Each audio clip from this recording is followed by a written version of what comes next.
Okay, so let's dive into a story that's thousands of years old, but honestly, its central drama feels like it could have been written yesterday. It's from the ancient book of Joshua, and it's all about a mind-blowing victory, a crushing defeat, and that terrifying moment when a community realizes the enemy they need to find is one of their own. So, just picture this. The people of Israel have just pulled off the impossible. They've conquered the fortress city of Jericho, a huge military victory against all odds. I mean, they're on a serious roll. Their next target? A small city called Ai. This should be a total walk in the park, but it's not. Instead, they suffer this humiliating, completely shocking defeat. All that momentum, gone. Their confidence? Absolutely shattered. And that's the one question that just hangs over everything. How could they go from a miraculous win to a disastrous loss, like overnight? What on earth changed? Now, what's really fascinating is how their leader, Joshua, reacts. This isn't just a little disappointment. We're talking a full-blown crisis of faith. He is in absolute despair, questioning the entire mission. This one single defeat has shaken him and the entire nation right to the core.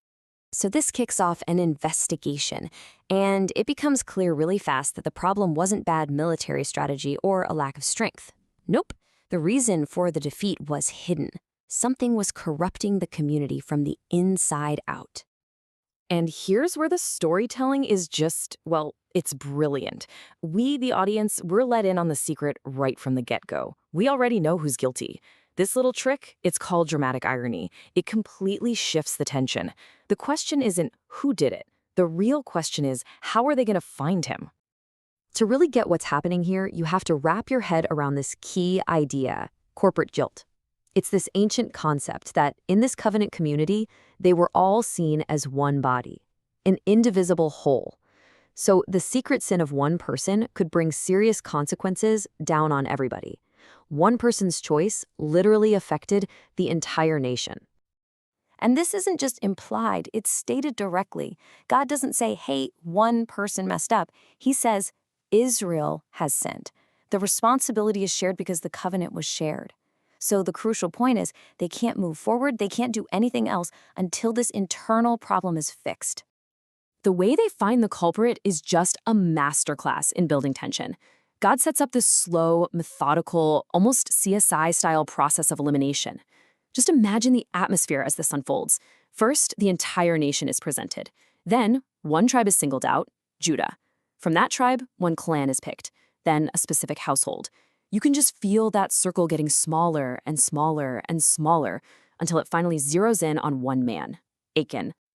And this leads us right to the climax of the hunt. The guilty party has been publicly identified not by some witness, but by this divine process. There's nowhere left for Achan to hide, and he's brought before Joshua for the moment of truth. But before Joshua says anything else, before any judgment is passed, he looks at Achan and says just two words, "My son." There is so much weight in that simple phrase. It's not the angry shout of a general. It's the pained voice of a leader, a father figure. It shows this deep sense of compassion, even for the man whose crime cost lives and put the whole nation at risk.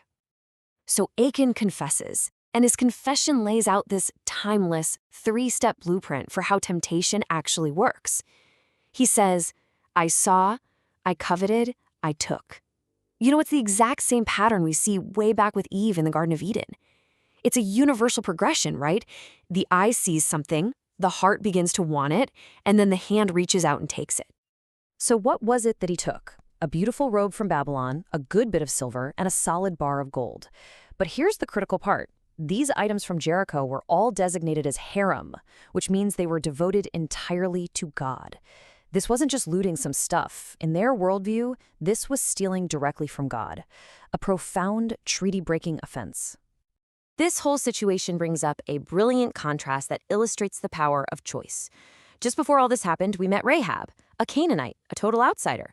She chose to side with Israel. She hid their spies, and she made a covenant.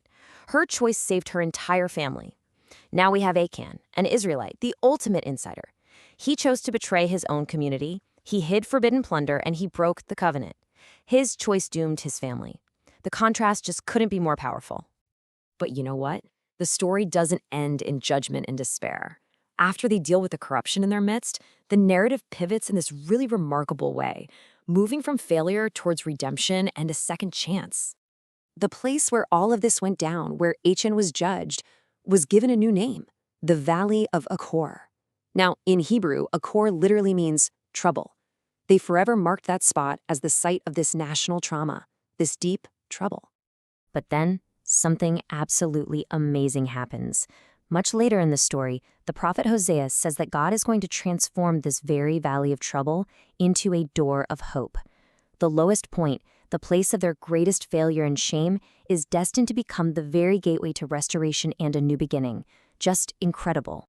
And we see that hope play out almost immediately. God gives Joshua a brand new plan to go back and conquer Ai. And get this, the plan actually uses the first defeat as a tactical advantage. The Israelites pretend to retreat again, which lures the now super confident men of Ai out of their city. Then an ambush swoops in and captures the now empty stronghold. That initial failure was literally repurposed into the key for their final victory, all because they chose obedience this time. So, after all the drama, the defeat, the investigation, the judgment, and the redemption, what is the core lesson we're supposed to walk away with from this whole story? It really boils down to this powerful, difficult truth. The greatest threat to the community wasn't the fortified walls of Jericho or the armies of Ai. The most dangerous enemy was the potential for corruption, for selfishness, for breaking faith that existed right there within their own camp, within their own hearts. And the story gets very specific about what that enemy within was. It names it covetousness, that burning desire for more. The source material even calls it one of the most common sins and one of the most lightly regarded. It was a seemingly small, secret desire that had catastrophic, public consequences. And that really leaves us with a challenging question for our own lives, doesn't it?